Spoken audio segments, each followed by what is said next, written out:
and welcome to study challenge number 6.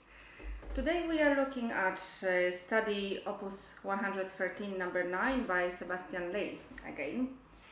So this book, opus 113, has 12 studies and they are all melodic, but the reason why I chose the particular one today is because I wanted to talk about the left hand, yes, in melodic passages, in legato slurs.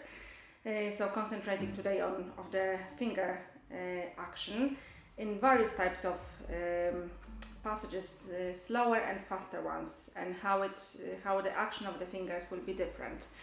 This study book has a progression from slightly easier ones to a little bit harder ones, and this number 9 includes faster passages as well, and I thought it would be interesting to look at them as well. So first of all, the first challenge of that study is that it's in A major, and it means that we have to extend quite a lot, and also in string crossing and be legato at the same time. So that's the first challenge. Looking at the first few bars, we start, the very first passage is A extended to C sharp followed by E and then A. So a couple of things. First of all, because it's allegro, but we need to always think of what happens later. We have triplets in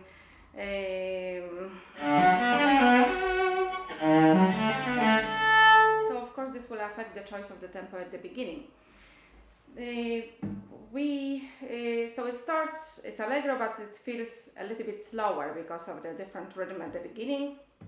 So you need to be quite gentle with the left hand here. We extend, not jump, both ways, and you should feel that your hand is quite flexible, and to do that, to sort of have that sort of feeling of walking from one finger to another and moving the weight, shifting the weight of the arm from finger to finger, you need to make sure that your thumb underneath is quite flexible.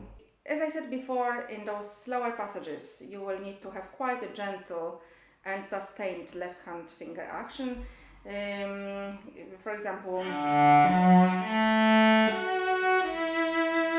of course, continuously vibrating, although first it may be easier to practice that all without vibrato. So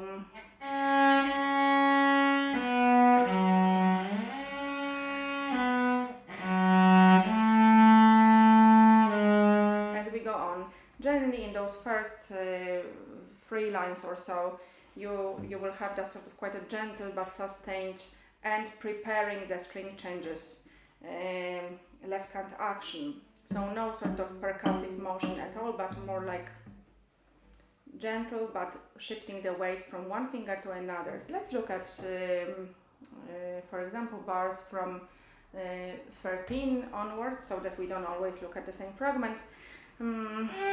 Make sure that when you start on the 4th finger, you really feel that although all the fingers are on the string, you need to feel that the weight is really on the 4th finger. So the weight of the arm comes there to the 4th finger, then it will give you a better sound. And then shifts to the 3rd, but the 3rd has to be prepared earlier, so the 3rd has to be there already. That's why it's so important to keep all the fingers on the string rather than just the 4th. Because first it gives you more reliable intonation, you can prepare the whole position in advance, and obviously, as you know, the space between fingers will vary from one position to another, so 4 fingers together in the 4th position will be more narrowly together than first position, that first position finger spacing. So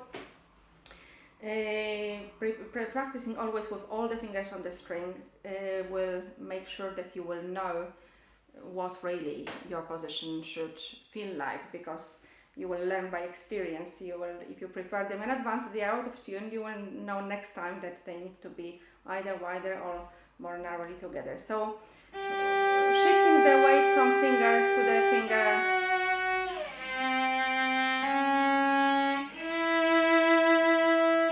again we have the subject of slides here, like we did in study number 5 from the same book. But let's concentrate on the finger action. So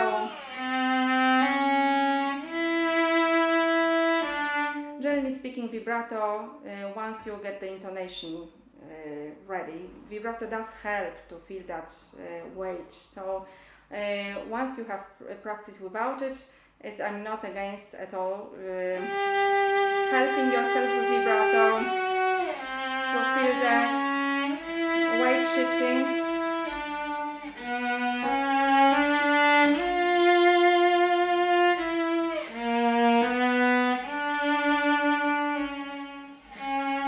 And so on.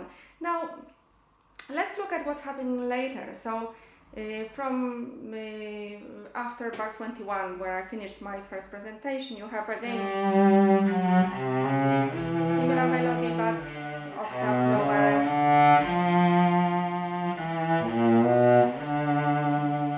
But then the faster passages start. So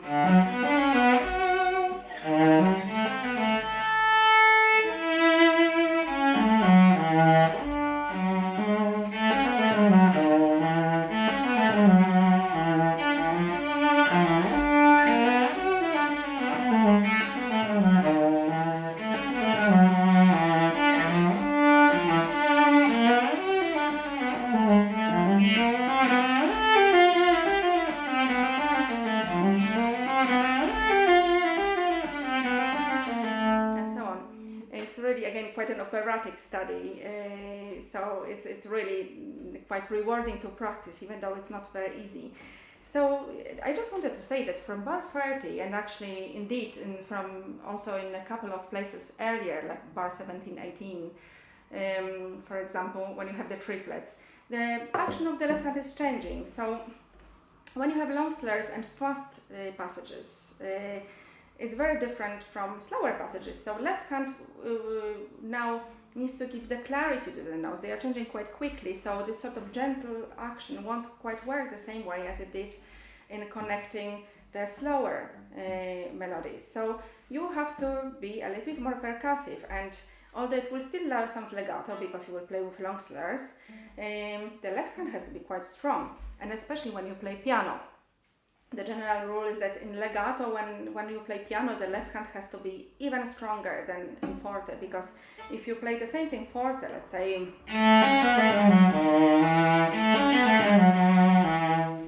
which it isn't, but if you were, the bow gives a little bit more sort of support and helps with the clarity. But if you play it quietly, as you should, it says con eleganza, so we don't know whether it means loud or quiet, but I assume that it's not loud. I think it's like quite sort of, yes, with elegance, so so with certain charm, but that doesn't mean being loud and obnoxious. So so the left hand has to be compensating for the lightness of the right hand. So I wanted to give you a way to practice it. It would be really to hear your left hand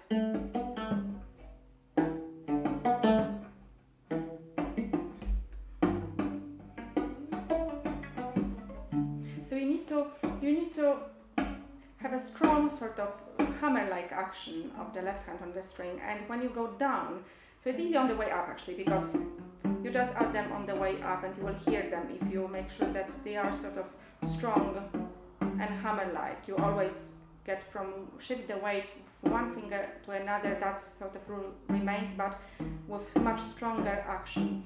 But on the way down, you cannot do the same thing, and what you do instead is this sort of slight pizzicato movement. So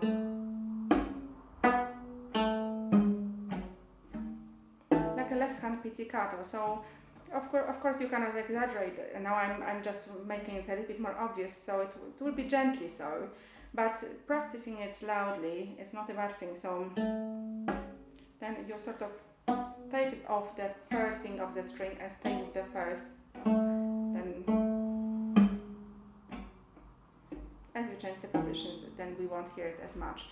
But the same thing in, let's say, when it gets still a little bit busier from bar 30 8. So you can pluck it. You won't do it when you play, but just to practice, you can pluck the A and then.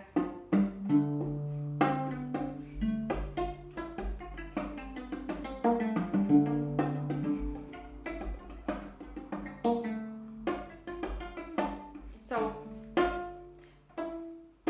from G to take it off sideways to get to F and sort of pizzicato.